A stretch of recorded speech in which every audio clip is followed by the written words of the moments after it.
What is going on, guys? Welcome back to the updated Dinosaur deck profile.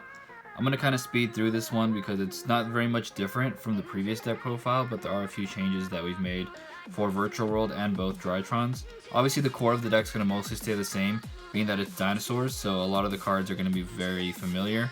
But a few cards we're going to be changing are some of like the hand traps, some of the cards in the extra deck, and some of the cards in the side deck to help combat some of the new threats, considering that the format has slowed down quite a bit. There's some good news and some bad news about this. A little bit of the good news is that some of the cards that we did take out were a little bit more expensive. Some of the bad news is that some of the cards have gone up in value, such as like the Dinosaur and Archosaur. I believe that at the time of recording last time, Archosaur was at about 30 to 35, maybe 40, and right now they're at about anywhere between 50 to 60. So the price of the core part of the deck has gone up a little bit, but the cost of some of the other cards that we ended up swapping out actually help kind of keep the cost about even. So without further ado, I'll just jump on into it. So we're going to start off with the main deck being double Animador and Archosaur. That's stayed pretty much consistent. Obviously, very powerful card for searching out your double evolution pills.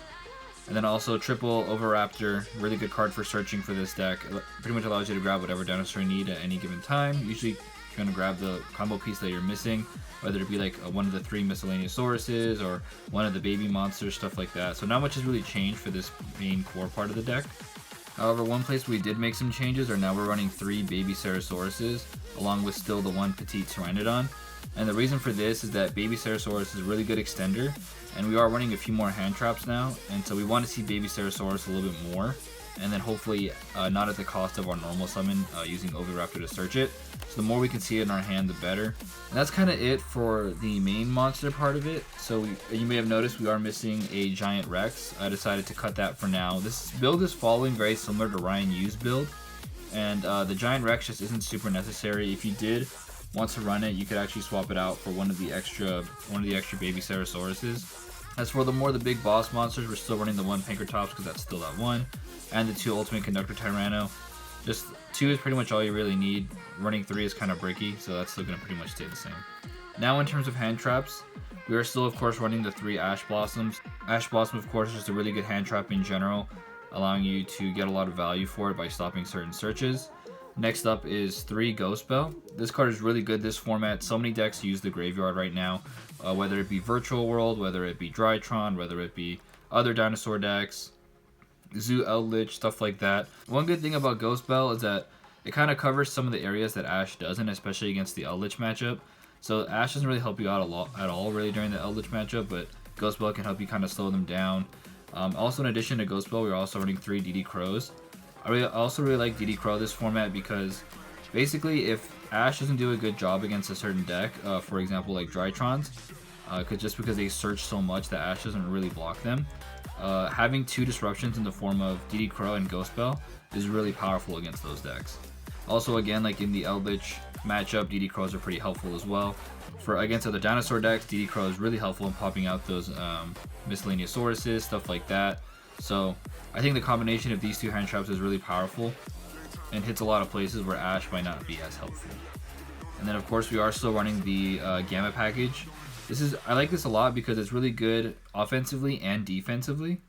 So one thing you can do to kind of psych out your opponents is that you can either save it for your turn, if for example if you have like Misk in hand or like Pot of Extravagance, things like that, because then when they try to Ash you, or like for example stop the Misk with like Ghost Bell or DD Crow or whatever, you can actually Gamma it, and that way you can allow your effect to resolve and not have to worry about it. The next thing that's a little bit different is we are running 4 copies of Lost World. Terraforming is really helpful in allowing you to grab Lost World, so especially since we're running a few more hand traps, not as many combo pieces, what you could do is you could use Terraforming to grab Lost World and have full combo off Oviraptor. Also, Terraforming helps you out when you're siding as well, and I'll explain that when we go over the side deck. Of course, triple Fossil Dig, triple Extravagance, double Evolution Pill. Not much different there. Next up is the extra deck. There's a couple small changes here. I'm just going to go over just really quick the main ones that have stayed the same pretty much. Is the double Link Karibo, Secure Gardna, and Nightmare Phoenix. These are obviously for going into double Evolution Pill. This is just a really good generic Link 2. Obviously Nightmare Unicorn is really good as well. And we're also running Access Code as well. Access Code is a really solid Link 4. Another thing I like to mention too is that I did put in the Draco Berserker still for now. This is supposed to be a Psyframe Lambda, But when I was making the deck, or when I was kind of like revamping the deck, that card was like 20 to 25 bucks or something like that per card. I didn't really feel like spending 25 bucks at the time, so for now I'm just running this. But this should be a side frame Lambda because it allows you to use gammas in hand even if you didn't use it before. So like even if you have a monster on the field, you can still use gamma. As far as the XD's monsters go, there's a little bit of changes. We're running 2 Dolka still. Dolka's pretty powerful in general. We've cut it down to 1 Lagia and 1 Tornado Dragon. As far as the other rank 4s go, we are running Castel. This is really good for getting out Megaclops. Without this card, you basically don't have an out to Megaclops, so really important for that. Especially because zoos are running that a lot more. And then also Baguska. This is more so for the mirror match. You summon Baguska on turn 1, especially if you're doing a Dinosaur mirror match to make you go first. There's not much they can really do against that. And then lastly, Abyss Dweller. This is just pretty standard, just in case you want to run into any kind of graveyard reliant deck. Is another way to stop them as well. Like for example, if you go against like Shaddoll or something, Abyss Dweller is pretty good for that. Now as far as the side deck goes, we're running 2 Lancias and 2 Drolls.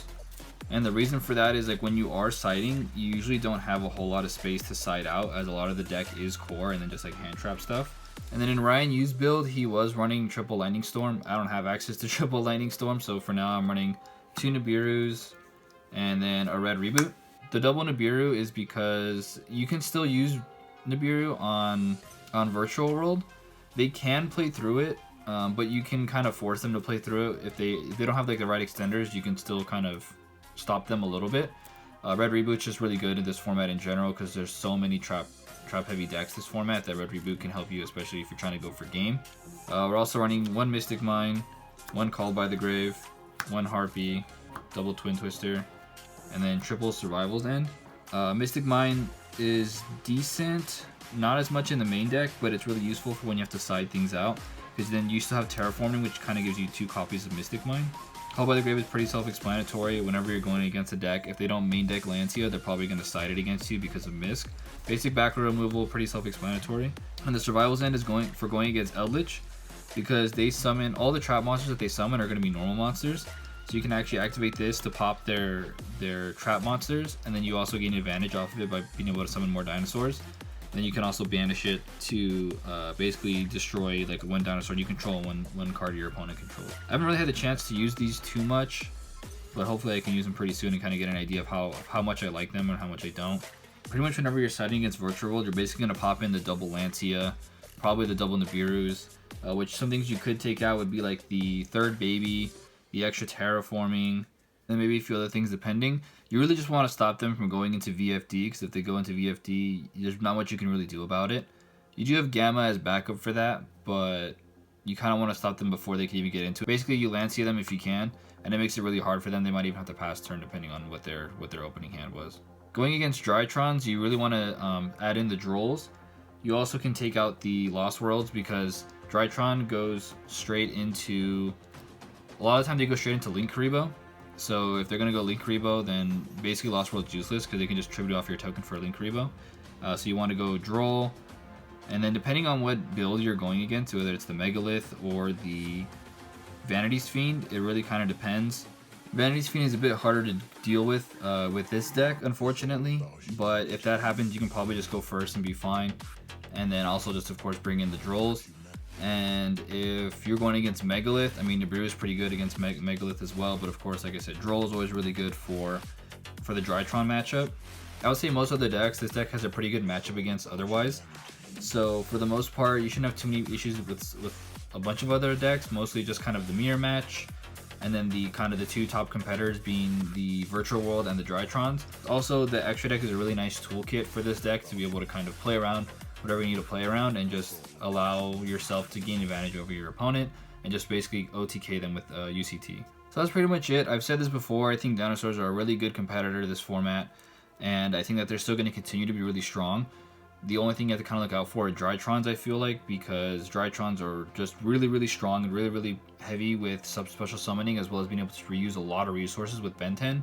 So it's really hard to kind of figure out where to stop that deck. The main important thing is to just kind of be aware of what they're searching for in the beginning of their combo. I think that's a good way to tell about where they're going to end off or where to stop them. if you can. If they start off with Thuban, it's a little bit harder because Thuban is just really good at giving you more and more resources to extend your plays. But if they don't start off with Thuban, I think you have a pretty good chance. As long as you kind of know how the deck works, I think you can kind of figure out where to stop them to be able to allow yourself to be able to finish them off on the second turn. But just make sure that you finish them off on the second turn, because if you don't, Natasha's going to ruin your day. So you want to make sure you go super aggro against that deck. Other than that, that's pretty much it. Hope you guys enjoy the refresh of the build. Hopefully they continue to not touch Misk too much and leave it a very powerful card for this deck. It is kind of what the deck needs to stay competitive, so hopefully they don't really hit it on any ban list coming up anytime soon. But that's pretty much it. Alright, you guys, have a good one.